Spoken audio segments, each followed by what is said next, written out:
Caros amigos, nestes dias tão diferentes, onde estamos reescrevendo novas diretrizes de ação perante a vida, não podemos deixar de nos lembrar de dois recursos preciosos disponíveis para todos nós: a oração e a água fluidificada. Aproveitemos o ensejo de assistir à palestra pública, que logo entrará no ar, e coloquemos um pouco de água para receber os eflúvios salutares decorrentes da oração e da meditação.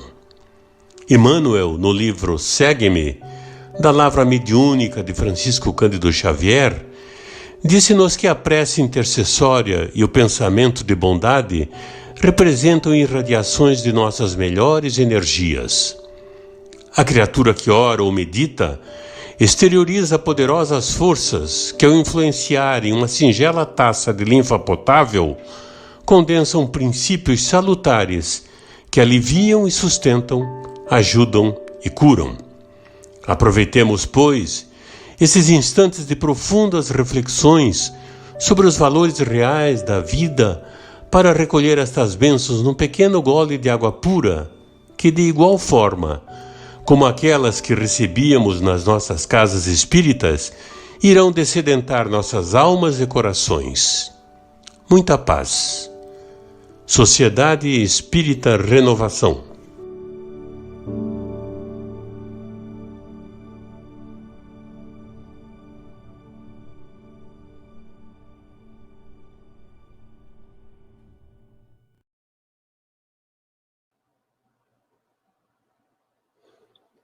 Olá, meus amigos do Centro Espírita Nosso Lar.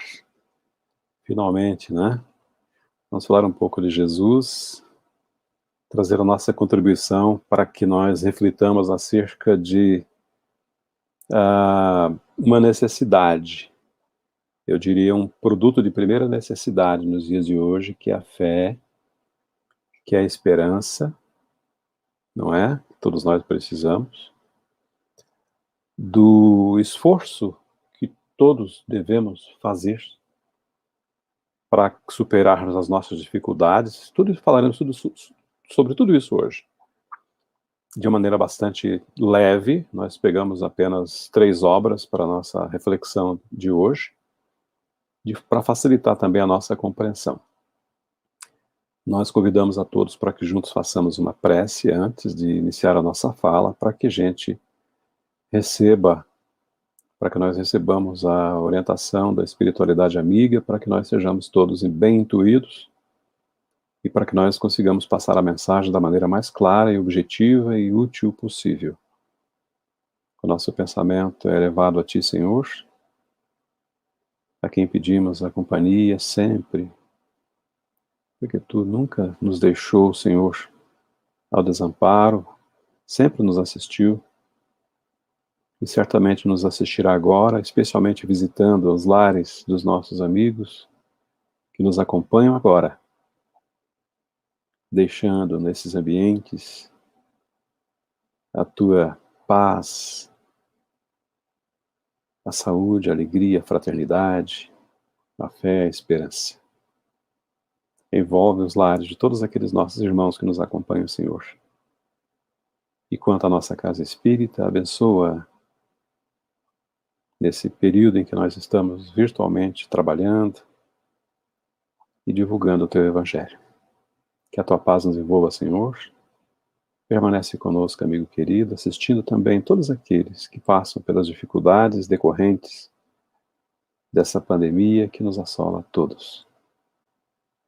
Que a Tua paz permaneça conosco, amigo querido, hoje e sempre. Meus amigos, temos uma proposta hoje bastante interessante. De uns tempos para cá, nós vimos que existe uma quantidade muito grande de informações a respeito da pandemia, da doença, o que é natural, evidentemente, falar a respeito disso, mas o nosso foco, de uns tempos para cá, nós preferimos adotar uma outra postura. Nós preferimos tratar do remédio, né? Porque falar da doença, muita gente está falando. a nossa ideia é falar do medicamento, do remédio, da cura, sim, e sobretudo da prevenção à doença. E por isso hoje nós trouxemos um tema que é um convite direto para o coração, para os corações de todos nós. Direto. Hoje nós falaremos sobre uma potencialidade que nos cabe, uma responsabilidade que nos cabe quando se trata do enfrentamento dessa doença. Vocês vão ver um ponteirozinho caminhando por ali?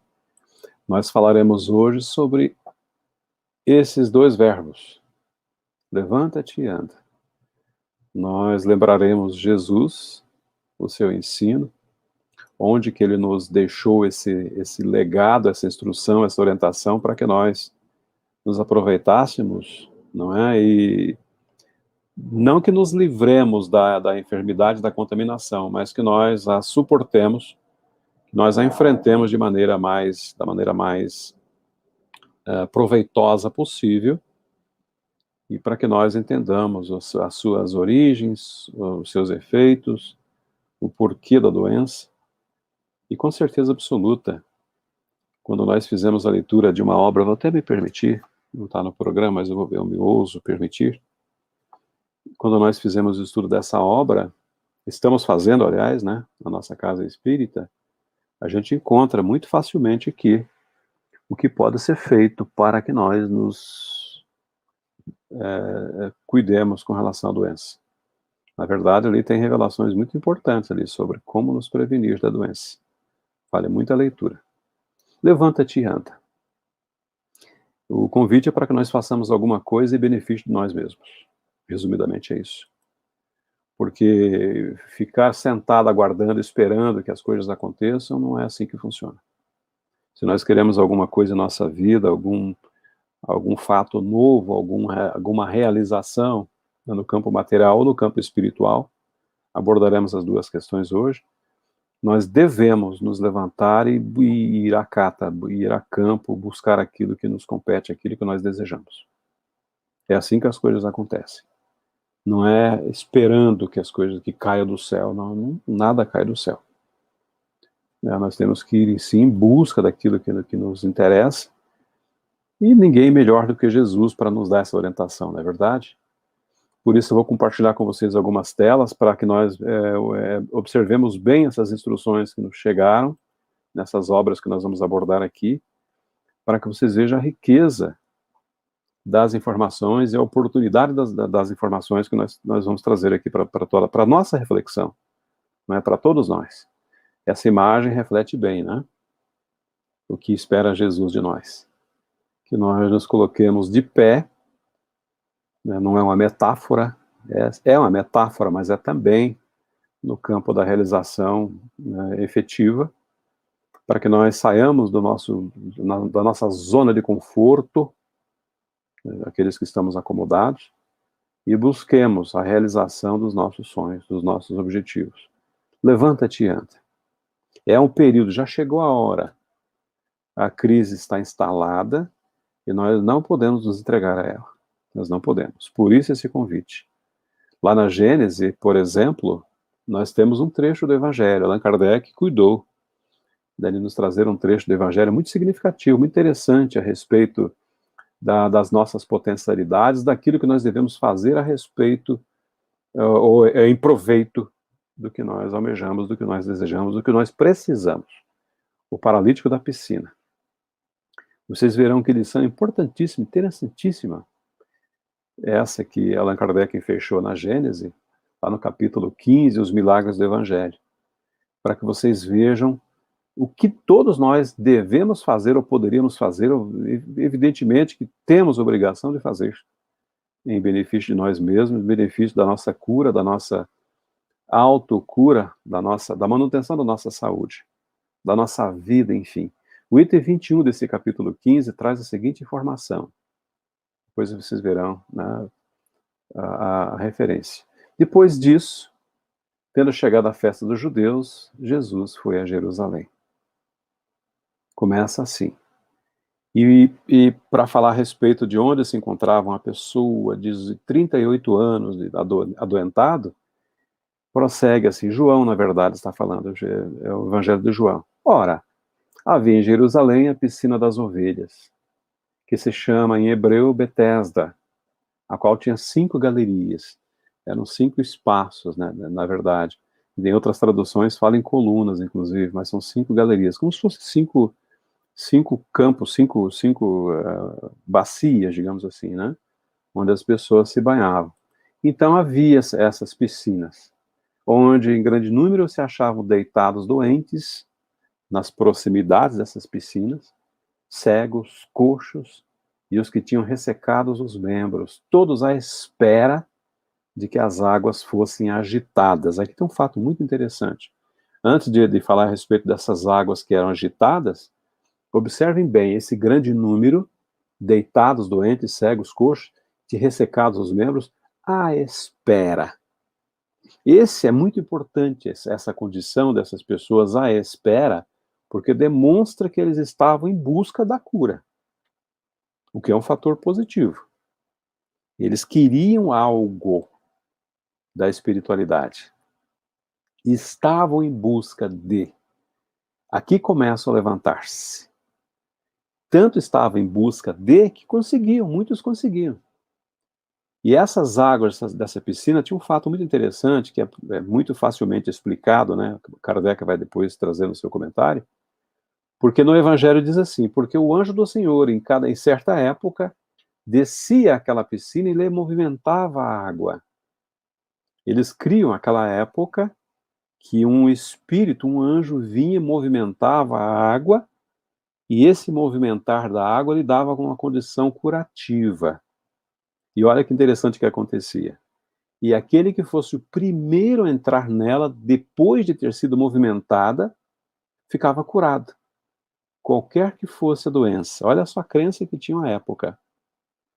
As águas se movimentavam de quando em quando, um anjo vinha movimentar, na cabeça deles, evidentemente, à medida que esse anjo movimentava, ele colocaria algum atributo nessa água, de forma que aquele primeiro que entrasse, né, tinha que ser o primeiro, ou os primeiros, né, se beneficiavam se curando de suas enfermidades. Pois muito bem.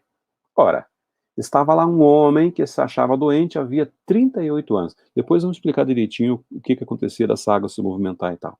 Mas o fato é que ela tinha um homem que tentava se beneficiar dessas águas curativas e era doente, estava doente, não que ele estivesse ali há 38 anos esperando, mas ele tinha uma enfermidade, uma paralisia séria, já há 38 anos. Estava lá aguardando a sua vez, mas aconteceu um fato interessante com esse homem. Porque Jesus, quando visitou esse lugar, viu esse homem deitado.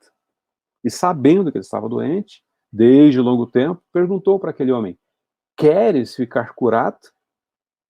Vamos analisar aqui a seguinte questão. Ele estava ali também esperançoso, mas não podia ir até a piscina, como vocês verão no próximo slide.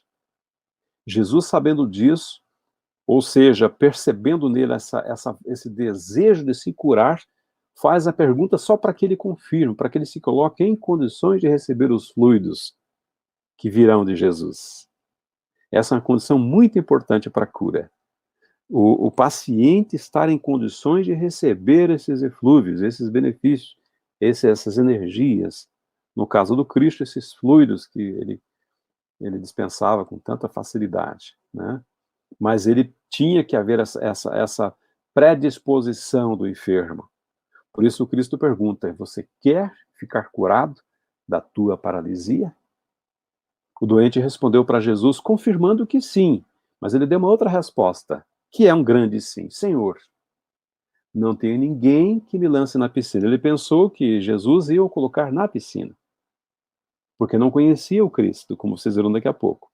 Por isso ele respondeu assim: Senhor, não tendo ninguém que me lance na piscina, depois que a água for movimentada, eu não tinha ninguém que faça isso por mim, eu não posso ir até lá.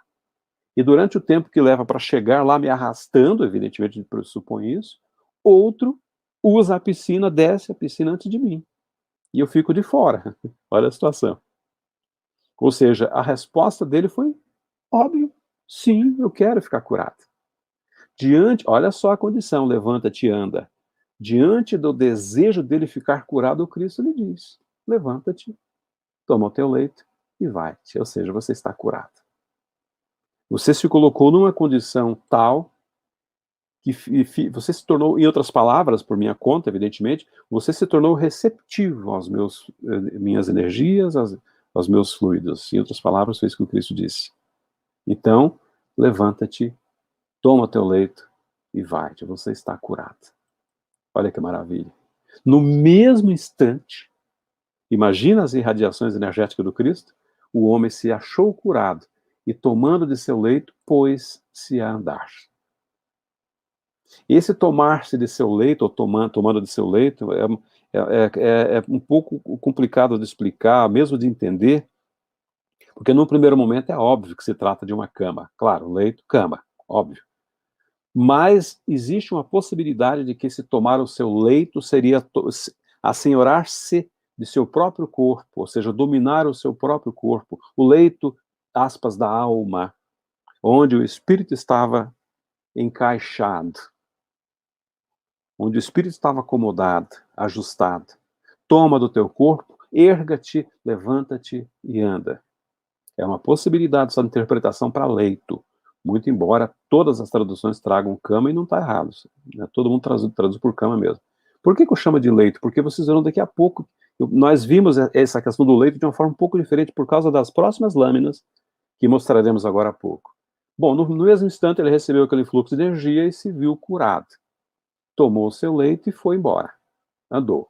Ora, aquele era um dia de sábado, era um sábado, que para os judeus nada poderia ser feito. Tinha que ficar tudo parado.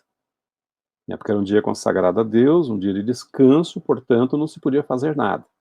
Só que Jesus, ao final dessa lição, ele vai dar uma outra instrução, que é muito interessante para todos nós, a respeito dessa ideia de que tem um dia em que nós devemos parar, que Deus para tudo e que nada funciona. É muito interessante, ao final vocês verão, né? Essa ideia de que o sábado foi feito para o homem, não o homem para o sábado, enfim, como todos nós já conhecemos.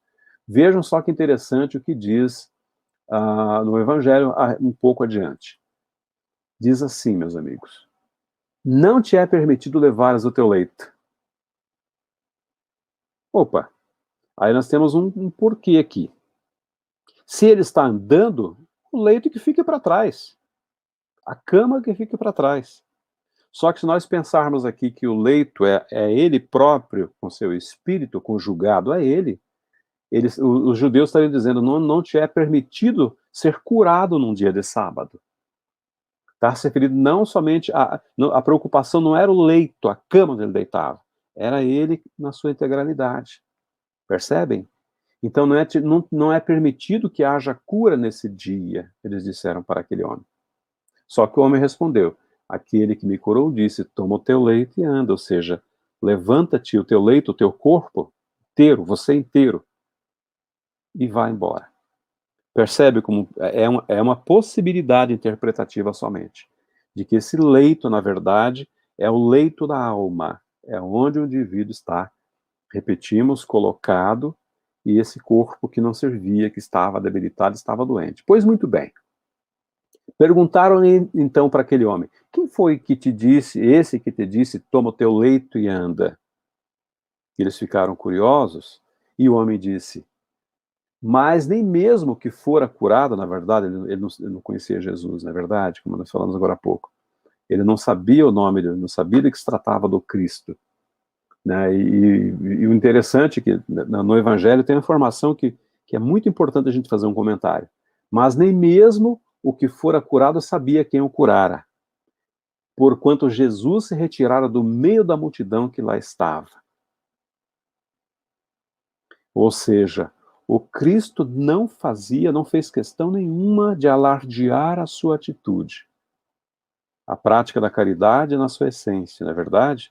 Ele beneficiou aquele homem e se retirou.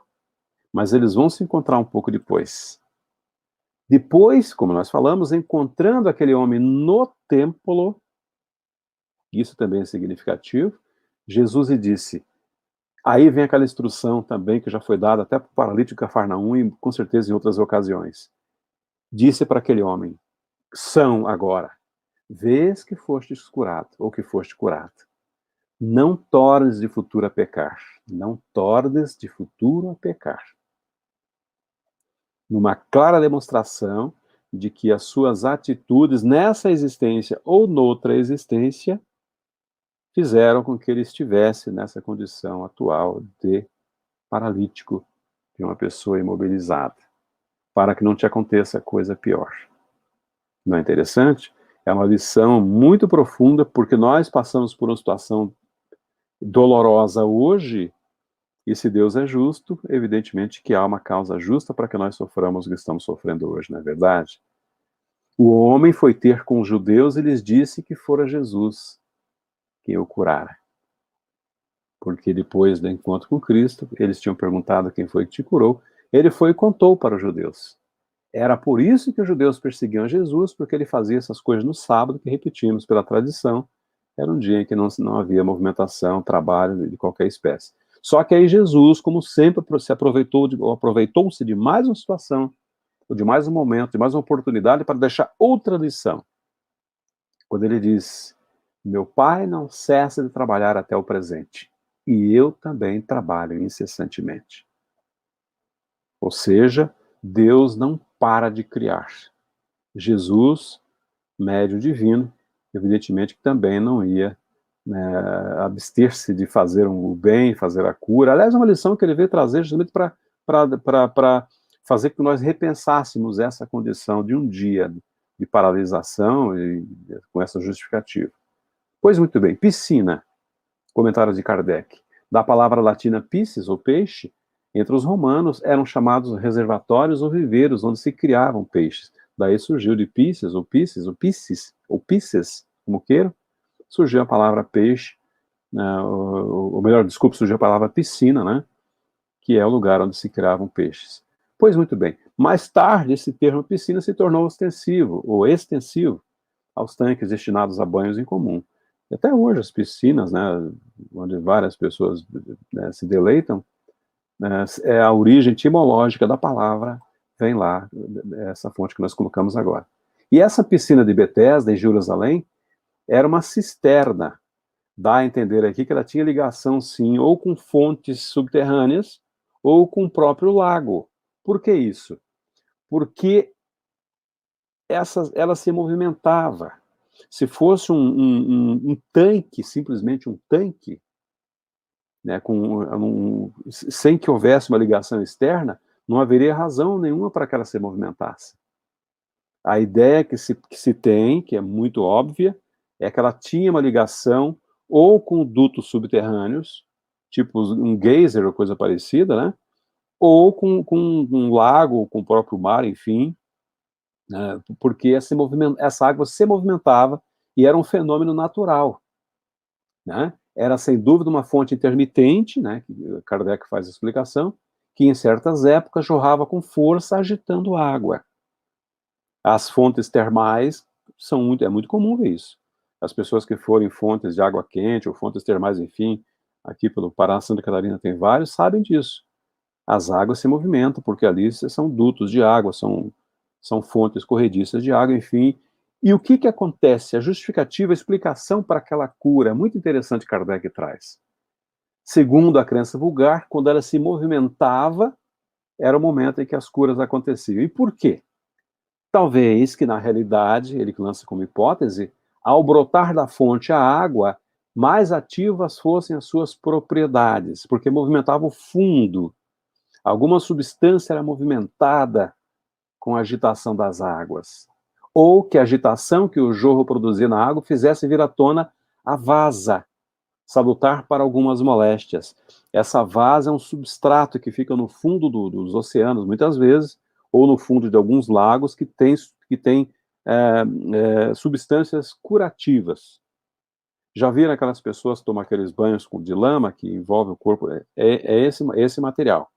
Então, esse material era movimentado, evidentemente que quem se aproximava dele ou tinha contato com ele era beneficiado por essa vasa, por esse substrato, por esse material.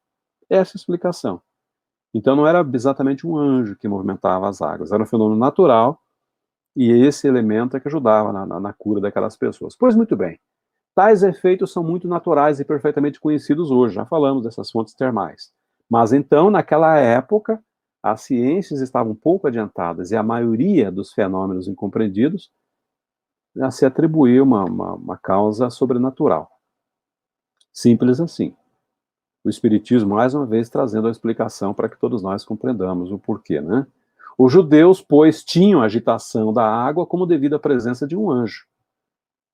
E tanto mais fundadas lhes pareciam essa crença, quanto viam que naquelas ocasiões mais curativa se tornava, mostrava a água. Claro, ela movimentava esse substrato, já falamos, evidentemente que enquanto ela estava na sua condição normal, sem se movimentar, ou seja, tudo assentado, não acontecia nada. Quando esse substrato se movimentava, evidentemente que as pessoas se beneficiavam, simples assim. Mas Kardec fez questão de trazer essa informação, que a gente não acha em outro lugar, somente na doutrina espírita a gente vê isso aqui. Felizmente. Depois de haver curado aquele paralítico, disse-lhe Jesus: para o futuro não tornes a pecar, a fim de que não aconteça coisa pior. Com isso, Cristo estava dando uma lição muito interessante para todos nós. Não há efeito sem causa. Se o homem era paralítico, com certeza ele houvera feito alguma coisa ou fizer alguma coisa para se encontrar naquela condição. E assim somos todos nós que passamos pelas dores, pelas perturbações hoje, especialmente nesse período. Porque nada acontece por acaso, e se nós sofremos, é evidentemente que tem que ter uma razão. Há uma razão. Porque nós sabemos que Deus é justo e nada acontece por acaso. E aí vem a recomendação de Jesus, para que ele não voltasse a reincidir no erro, no crime, enfim, naquilo que levou esse homem a essa condição dolorosa. Pois muito bem, meus amigos. E que, se ele não se melhorasse, poderia vir a ser de novo punido, claro, já falamos, com mais rigor, e isso o Espiritismo vem dizendo há muito tempo, na lei de causa e efeito, na lei de ação e de reação, enfim, o próprio Cristo, no ensinamento de Jesus, a cada um segundo as suas obras. André Luiz diz também, numa sentença muito interessante, evidentemente que baseada no ensinamento de Jesus, que cada criatura transita no meio das próprias criações, diz André Luiz, numa de suas obras. Muito interessante. Então, para que esse homem se emendasse, para que ele se melhorasse, para que ele não voltasse a reincidir no erro. E repito, a mesma instrução foi deixada para o paralítico Cafarnaum, vocês devem lembrar, quando Jesus o cura também, né, e pede para que ele também, né, se emende, para que ele não volte a reincidir no erro.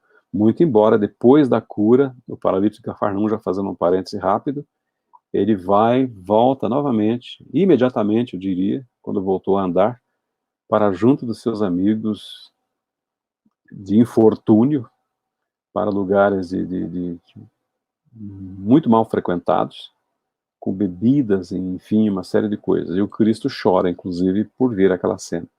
Pois muito bem, meus amigos, que isso, nós não sejamos aqueles que vamos dar essa tristeza para Jesus, né? Que a gente receba esses benefícios e que nós façamos por merecer esses benefícios.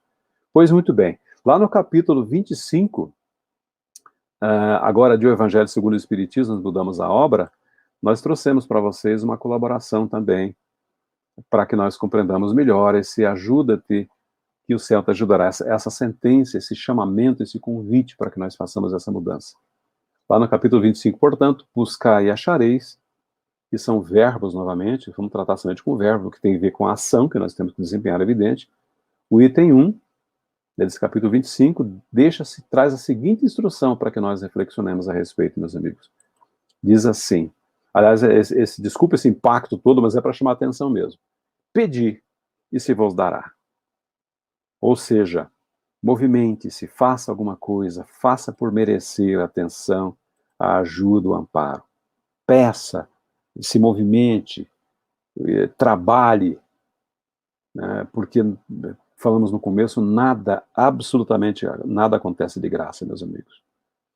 Tudo é fruto do trabalho, que é uma lei, não é? Tudo é fruto do trabalho. O pedir aqui está no sentido de faça por merecer. Busque, trabalhe, procure, se movimente, levante-se. É esse o sentido do pedir, ou peça, né? O pedir, o tempo verbal significa peça. Peça e você vai receber. Solicite, faça por merecer. E segue adiante, trazendo outras instruções. Buscai, também verbo, e achareis. tudo ação. Verbo denota ação. Se nós não formos a campo, fica difícil receber aquilo que nós precisamos e até merecemos, por que não? E segue as instruções. Batei a porta e se vos abrirá. Todos são convites para que nós nos movimentemos. Todos. Porquanto quem pede, recebe. Quem procura, acha. E aquele que bate a porta vai se abrir, evidentemente. Não é interessante isso? Ah, mas eu já sabia disso. Nós sabemos disso. Mas muitos de nós nos esquecemos disso. Nos colocamos numa condição de conforto, né, de ócio, muitas vezes, aguardando que as boas coisas nos aconteçam. Nós temos que procurar para que isso aconteça, fazer por merecer para que isso aconteça.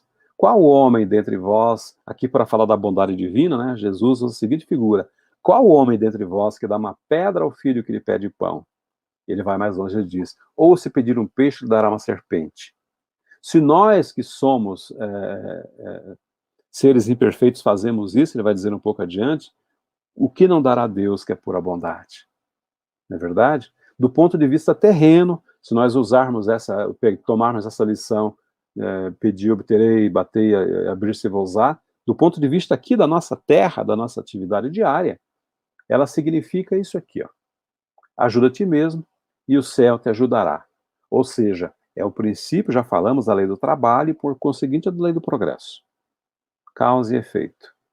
Porquanto o progresso é filho do trabalho, também já repetimos, visto que este põe em ação as forças da inteligência. Repito, meus amigos, as grandes construções não se fazem por si. Tem que ter o trabalho. O trabalho é lei da vida. Tudo acontece em torno do trabalho, tudo. Agora estamos trabalhando, vocês estão assistindo e estão trabalhando. Tudo trabalha, tudo. Nada na natureza está inerte, parada.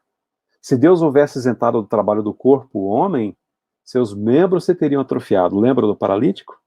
O tempo que ele ficou 38 anos sem movimentação no seu corpo, evidentemente havia uma causa para isso, houve um atrofiamento do seu corpo. Um corpo que não trabalha fica atrofiado. Aí vem o Cristo e injeta nele, ou injeta ali essas energias, esses fluidos, e revigora o seu corpo e ele se sente curado. Ou seja, nós somos muitos daqueles que estamos ainda com o corpo atrofiado, com a mente, com o pensamento atrofiado. Dessa maneira, se nós trabalharmos, nós seremos filho das nossas próprias obras. Não é verdade? E delas nós teremos o mérito e seremos recompensados de acordo com o trabalho que houvermos feito. Só que tem uma advertência também que Jesus nos faz, os Espíritos também confirmam o tempo todo, que não será fácil, claro. Não será fácil. O toparás com pedras são as dificuldades que nós encontraremos. Naturalmente encontraremos. Mas também vem a orientação. Olha e afasta-as tu mesmo. Mais um convite para que nós nos movimentemos. Aí vem um aspecto consolador ao extremo, que fala da proteção espiritual, dos nossos anjos de guarda, daqueles que cuidam de nós. Nós te daremos a força necessária, só que tem uma condição. Se nós a quisermos empregar. Se ficarmos só aguardando, esperando, repito, cair do céu, não vai acontecer nada. Mas se nós fizermos o pedido da força necessária, nós vamos receber essa ajuda espiritual, sim. Porque do ponto de vista moral, agora que fica mais interessante, que é para a nossa vida, não somente por um momento, né, que as questões de ordem material elas são temporárias, mas um reforço para a nossa, como é que eu posso dizer assim, para o nosso encorajamento, ele tem que ser para a nossa alma, tem que ser moral. E do ponto de vista moral, essas palavras de Jesus significam pedir a luz que vos clareie o caminho. A nossa existência de toda, e ela vai ser dada. Com certeza vai ser dada, porque os Espíritos não vão deixar de nos ajudar. Pedir forças para resistir ao mal, e nós as teremos. Pedir a assistência dos bons Espíritos, e eles virão acompanhar-vos, e como anjo de Tobias vos guiarão. É uma história muito interessante. Ele vai fazer uma viagem, ele se enche de coragem, recebe uma companhia, vocês devem conhecer a história. Faz a viagem, né, e tal.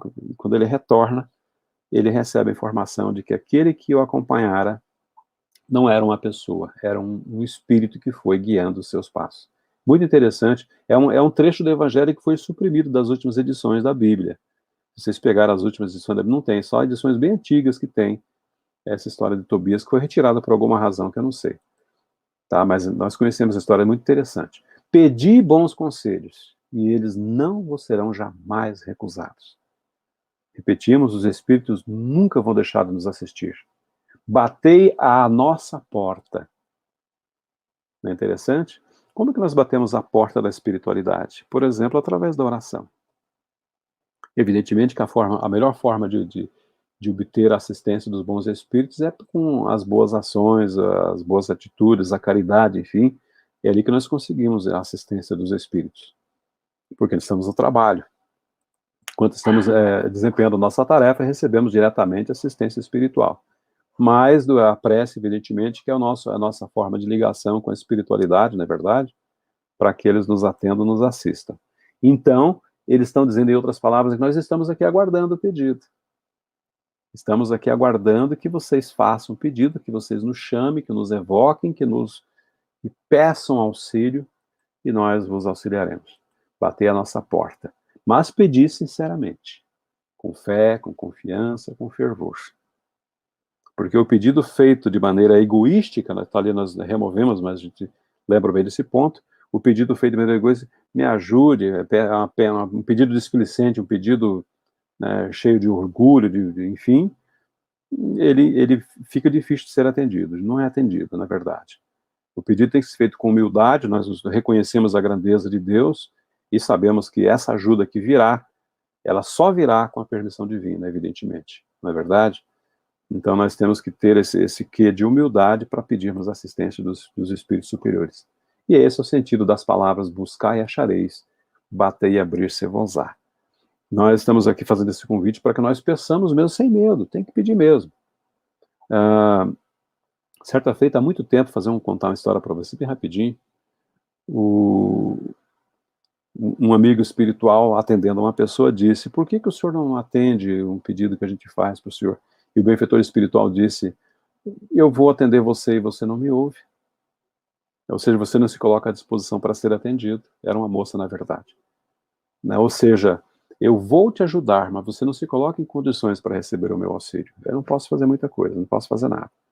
Então, meus amigos, fica essa lição para que nós nos coloquemos à disposição da espiritualidade.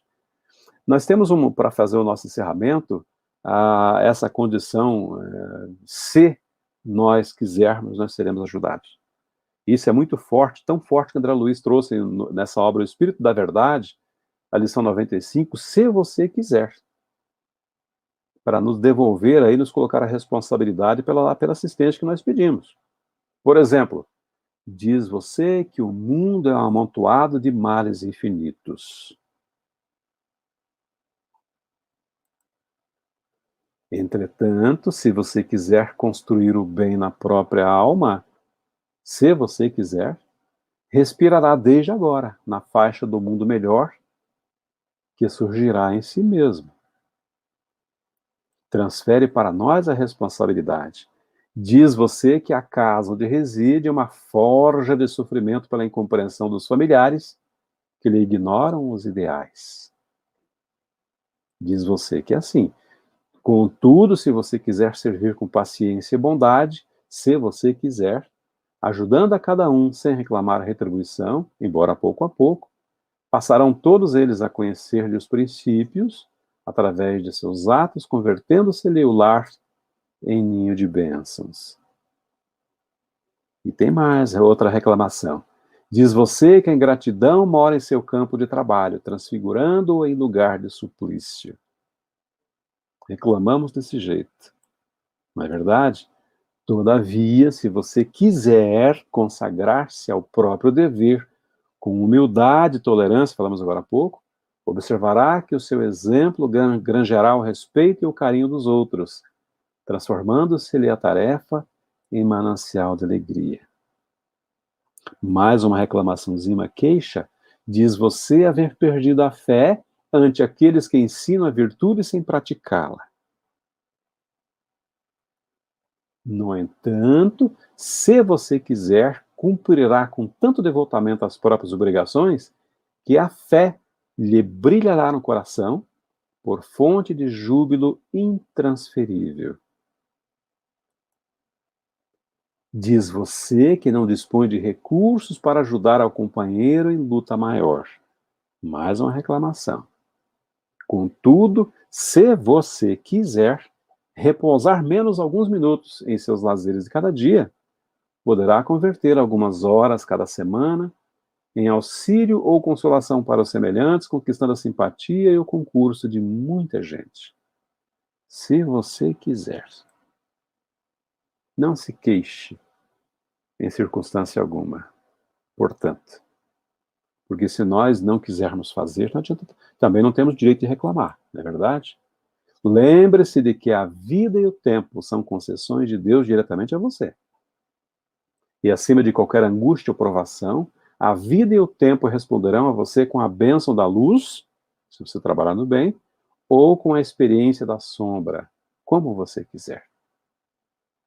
Ou seja, o que André Luiz faz é nos devolver a responsabilidade por aquilo que nós fazemos. Nós não podemos colocar a culpa na natureza, na sorte, e dizer que as coisas acontecem à nossa revelia. Não. Nós somos os artífices, os autores da nossa própria felicidade ou da nossa própria infelicidade. Nós temos que tomar esse tento, na verdade, assumir essa responsabilidade. Está aí a Era Nova, já instalada, todo mundo já viu. Está aí a dificuldade, que é uma professora incrível, né, que deixa as lições da maneira mais clara possível para que nós compreendamos a nossa obrigação nesse mundo de transformação, de renovação, de regeneração, portanto. Para que nós, amanhã, voltemos a esse mesmo mundo, já encontrando esse planeta transformado, transfigurado, melhorado, aperfeiçoado, com muitos espíritos bons, se Deus assim nos permitir, evidentemente, para que nós ajudemos na grande construção de um mundo de paz, de um mundo de renovação, enfim, do progresso que é natural, que está na lei de Deus, o progresso. E todos nós fazemos parte desse progresso, somos responsáveis também por isso, diretos por isso. Por isso fica aqui o convite, meus amigos, do nosso centro espírita, do nosso lar, não é verdade? Fazia tempo que a gente queria trabalhar com vocês, mas o tempo não, as condições não permitiam. Nós encerramos por aqui, devolvendo mais uma vez esse convite, ou fazendo mais uma vez esse convite para que todos nós meditemos a respeito dessas lições que trouxemos hoje. E que vejamos em nós mesmos as capacidades de transformações, ou de autotransformação, porque o mundo novo, na verdade, não é um mundo físico somente que se transforma. Ele se transforma fisicamente, sim, mas a transformação é essencialmente de ordem moral. Agora, a transformação do planeta é eminentemente de ordem moral. As convulsões físicas virão? Claro que virão, já estão acontecendo, a gente sabe disso. Na verdade, sempre aconteceram. Mas a maior revolução nesse período é a do homem. É um homem novo que precisa surgir aí para transformar o mundo. O que faz com que o mundo seja classificado como superior ou inferior não é essa condição geológica, física, e sim a condição de seus habitantes. Jesus aguarda de nós essa cooperação nesse processo de mudança planetária. Eu agradeço imensamente a paciência, o convite que nos foi feito, e pedimos a Deus em oração para que nos abençoe mais uma vez, na figura de Jesus, nosso mestre, amigo de todas as horas. Abençoa, Senhor, os nossos amigos do Centro Espírita Nosso Lar, aqueles que nos acompanham agora, aqueles que nos virão futuramente em outras colaborações também, se assim nos for permitido. Que a Tua paz nos envolva, Senhor, e mais uma vez pedimos que a Tua presença seja sentida em cada lar que nos acompanha agora, em forma de saúde e de muita paz.